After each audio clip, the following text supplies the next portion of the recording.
guys, magandang hapon sa inyo lahat and welcome back to my channel. So, kung nakita niyo yung intro ko, ito po yung mga bayabas ko. And apat na klase po sila ng bayabas. So, ito yung most commonly known natin, yung mga bayabas na malalaki or bayabas na Amerikano sa atin. Pero again, ito, yung sa akin po, mahaba, lalaki po siya. Tapos kung ganyan po ang haba niya, andito po lang sa bottom part yung seeds niya. Nakabilog lang pong ganon. So yung rest po, puro flesh po yun. Kaya ang kapal po ng laman nito at matamis po. Ang sarap po niya. And excuse me, ito po yung isa. So ito po, ilang beses ko nang pinakita. So this will be my second time na mapabunga to or din siya. Kasi yung isa natin bayabas actually pangalawang beses lang din po natin siyang napabunga. And this one, second time lang din po. Last year nagbunga din po siya pero isa lang po nagtuloy. And this year ang dami po actually na binunga ito. Pakita ko sa inyo. Pero before that, dito muna tayo sa isa. So, ito pong isang to, kung hindi ako nagkakamali, ito yung pineapple guava.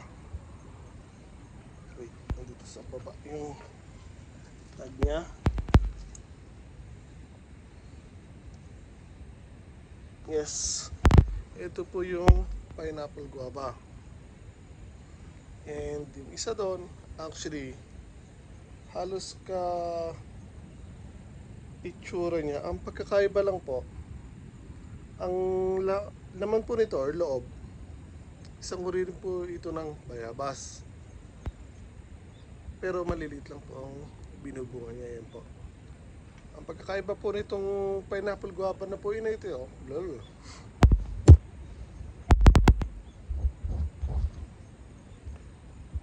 So, ito pong bayabas na ito, ganito lang pong kalilito.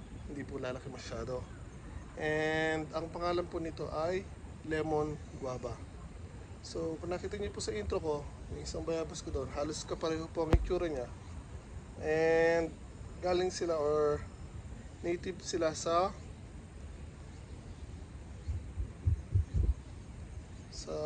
Mexico. And actually may video na po ako nito explaining kung saan po talaga nag-originate ang klase ng bayabas na po nito. And again, ang pagkakaiba po nitong lemon guava dun sa isang bayabas na maliit na I think pink strawberry ang name niya. I'm not really sure, nakalimutan ko na rin. Sa isa na, medyo nagkakaedad na po tayo. So again, ang pagkakaiba po nito, ang laman po nito dilaw. Bayabas po din po ulit siya. Again, manipis lang po ang balat. Yung seeds niya, butong-buto rin po ng bayabas. Lasa niya bayabas. Ang pagkakaiba nga lang po niya sa mga ibang bayabas na kilala natin, ang nipis po ng skin niya, more on seeds lang po siya. And ito naman pong nakahuli natin. So again, ito yung pink strawberry. So I'm not sure kung nagkataon lang na mas malaki siya ngayon kaysa doon sa isa. Kasi yun, ang daming bunga kasi. Kaya I think medyo nahirapan siyang palaki ng bunga.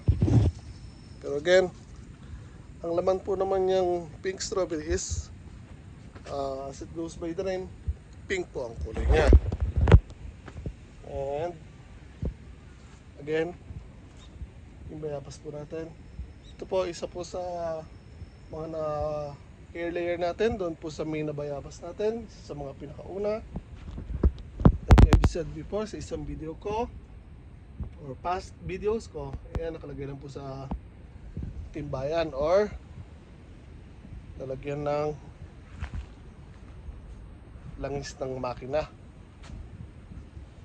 So again, meron po ako ditong alaga na apat na varieties ng bayabas.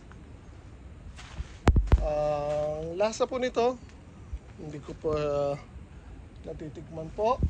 Although may napabunga ko last year. Again, hindi ko po siya kinain dahil nga ang bunga po niya, ang bango po. So, meron nag-explain doon sa YouTube or maraming videos na nag-explain tungkol sa bayabas na ito. Lasa niya, texture. Pero ako, I myself, hindi ko pa po siya personally natitikman. Kasi nga, last year, yung sobrang tuwa ko sa bunga niya dahil nga, tinitas ko yung, I think, nalaglag na po yung bunga niya. Titingnan ko siya after work. Then nakita ko, wala na doon sa puno. Pagtingin ko sa baba, nakalaglag na po. So, pinulot ko, dinala ko sa loob, nilagay ko sa isang platito kasama ng isang bunga ng, I think, ng, kung hindi lemon guava, pink strawberry or something. Hindi ko lang matandaan. So, again, nilagay ko siya sa platito, pinatong ko sa ibabaw ng lamesa. Then, after, I think, pumasok ako sa kwarto ko or may ginawa ko. So, again, iniwanan ko lang po siya sa lamesa. And, habang tumatagal yung kusina ko, bumabango. I mean, yung fruity scent, pero iba ang bango niya, Kasi grabe ang bango niya. So, hinarap ko kung saan galing yun. Baka ako may nag-spray ng pabango. Tinanong ko yung misis ko, naamoy mo ba yun? Sabi, hindi daw naamoy. And, so hinanap ko. So, na-trace ko doon sa bunga nito. Kasi nung nasa labas, nung pinulot ko, hindi po siya ganun pang naglalabas ng scent. So, hindi ko alam kung bakit. Siguro dahil open space to, kaya hindi ko napansin yung amoy niya o yung bango niya. Pero nung nando na sa loob po ng kusina ko, doon ko napansin yung amoy. Grabe po maganda. Ang bango ng amoy niya. So, hinahan ko lang po siya. Hindi ko na po nakain. And so yun. Hopefully this time, hindi ako matuwa masyado at tikman ko na po yung mga bunga niya. So again, yan po yung isa po natin bayabas. Yung pineapple guava. Again, kung nakita nyo, pahaba po yung bunga niya. And again, this one, yung lemon guava. Texture, taste, bayabas na bayabas po. Wala pong pagkakaiba. Difference lang again, yung skin niya. Halos siguro na 2 cm lang yung kapal ng balat niya. Tapos puro seeds na. Lasa walang pagkakaiba. Dito naman sa pink strawberry, ito namunga din to. Binili ko, may bunga na. Isa last year. Hindi ko rin po nakain to. Again, nilagay ko sa platito. Hinayaan ko na lang din po. Nabulok na po siya. So, ngayon lang po rin. So, tulad po ng pineapple guava, this time lang po na rin natin matitikman pag nahinog na po yung mga bunga nila. Yung lemon guava, last year, ang dami po actually binunga niyan and marami po tayong natikman. Pati yung mga bisita natin dati, si kapatid na Jazz, pakicheck nyo lang po yung YouTube channel niya. Lalagay ko na lang po ang link. And binisita po nila tayo, pati yung mga pamangkin niya and some trainees. Yun po, pumasyal po sila dito and natikman po nila yung mga bayabas natin. Pati po yung mga ibang gulay dito, nakapag-uwi din po sila, mga papaya, malunggay. So yun, hindi ko na masyadong ibibigay sa inyo ng detalye yan. So again, yun po yung 4 na klase ng bayabas po natin dito sa Japan. Ang alaga ko. I think nasabi ko na to sa past videos ko na I was supposed to order some new varieties ng bayabas. from Okinawa. So again, from Okinawa po ako bumibili ng bayabas. Pwede na lang po sa pineapple guava. Nakuha ko na lang po yan dito sa may Joyful Honda. And yung lemon guava and pink strawberry, same po sa Joyful Honda. Pero meron din po tinda niyan sa Sekichu. Ayan po sa may Sekichu Hardware. Pero po silang nursery. Doon ko na po sila nabili. Magaganda rin po ang mga halaman nila doon na tinitinda, pati mga fruit trees. And yun, so sa mga naghahanap ng mga bayabas dyan, if hindi kayo makakita ng mga ganitong klase ng bayabas, sa Joyful Honda po meron po. Iba lang po ang shape and size nila, pero ang lasa po ng pineapple guava, lemon guava, pareho lang po ng bayabas natin sa Pilipinas. Size lang po, pagkakaiba, maliit lang po. Yung pineapple guava, hindi ko pa po alam ang lasa. Although isang klase rin po yun ng bayabas.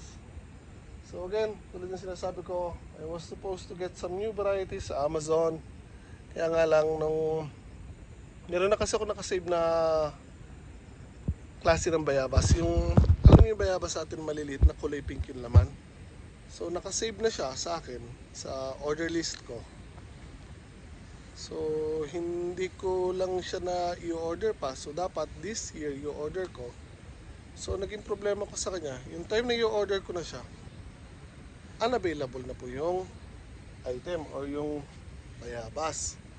Same as yung ibang klase ng bayabas na yung mas kilala nating American guava, yung malalaki na bilog. So meron din po yun sa Amazon dati. And I was supposed to order that too. Kaya nga lang, biglang naging unavailable na rin po siya. So hindi ko alam kung tinanggal lang siya or nawalan na, hindi na nagbebenta yung dating niyang distributor or something. So mostly ang makikita nyo na lang pehoas or pineapple guava, tsaka yung mga lemon guava.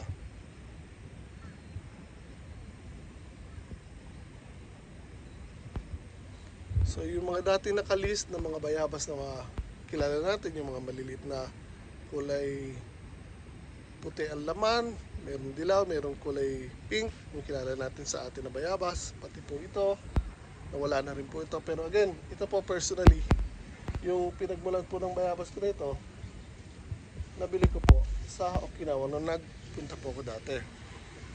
So yun, again, tulad na sinabi ko po several times before sa mga past videos ko, nagbebenta po ako nito. Kaya nga lang, this year, naubusan po agad ako ng mga bago kong paugat. Kasi syempre dami naman po kasi naghahanap. Hindi po kasi ako nakapagpa-air layering ngayon taon na ito. Kasi usually pag nag-air layer po ako, mga I think end of April or May.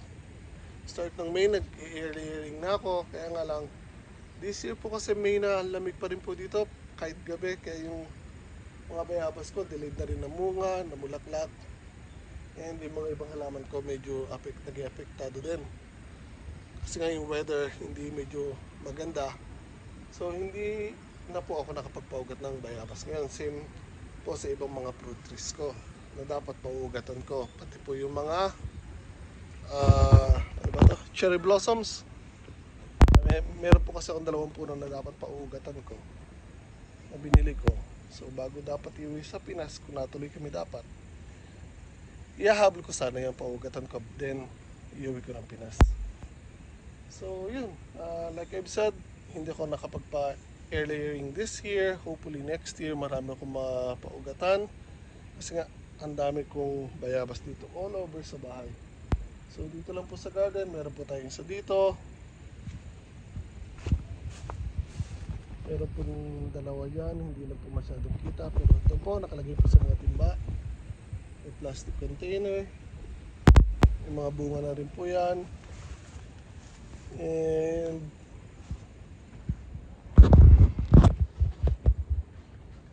ayun po yung isa, malaki. Kung makikita niyo po, ang taas na rin po.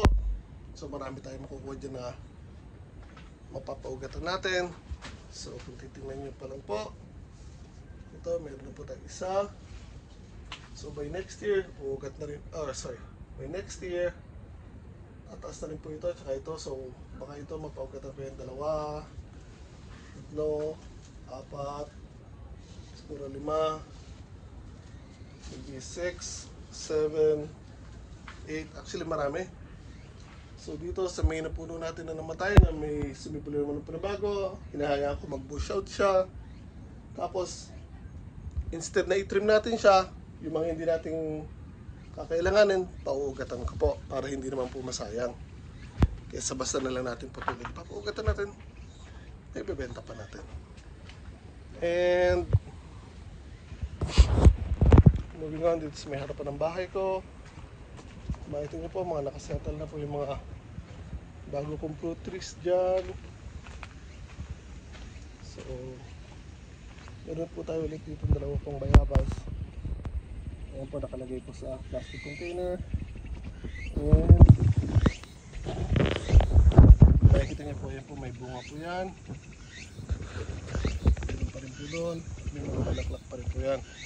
So there's my jujube, paugatan ko rin po yan kasi mag-uwi ako din sa Pinas. Meron akong mga prunes, apricot, plum, peach. Hindi ko alam yung isang yun, parang crossbreed ng apricot at plum. So marami po ako dito, mga fruit trees, tatakpan lang po. So again, yan, hindi ko na masyadong pahabain to. Lumayo na yung mga pinapaliwanag ko sa topic ng ating video, bayabas. 4 varieties ng bayabas ko. Thanks for viewing. Kung nagustuhan niyo po ang video nito, paki-like naman po, share sa mga kaibigan niyo, and subscribe na rin po. Pasensya na po sa boses ko, garangal may sakit po kasi ako. Nakakontract po tayo ng influenza type A. So noong Monday pa po ako ng tanghali, nagkasakit. So self-quarantine, parang COVID, kailangang mag self-quarantine ako, bawal akong pumasok sa trabaho, makisalamuha sa ibang tao. So kahit dito sa bahay, kulong lang ako sa kwarto palagi, dadalan lang nila ako ng pagkain, lalabas ako mostly pag kailangan lang pupunta ng CR, gano'n or something, kukuha ng inumin. Pero pag andyan sila, hindi ako nalabas. O kaya pag tulog na sila, meron lang kailangan mga gawin, doon lang ako lalabas para makaiwas na ma-spread ko yung sakit ko. So again, 4 types ng bayabas ko dito sa garden o dito sa bahay. And ayun po, sana po nagustuhan niyo po ulit ang binahagi ko sa inyo, and ingat po tayo lahat talaga.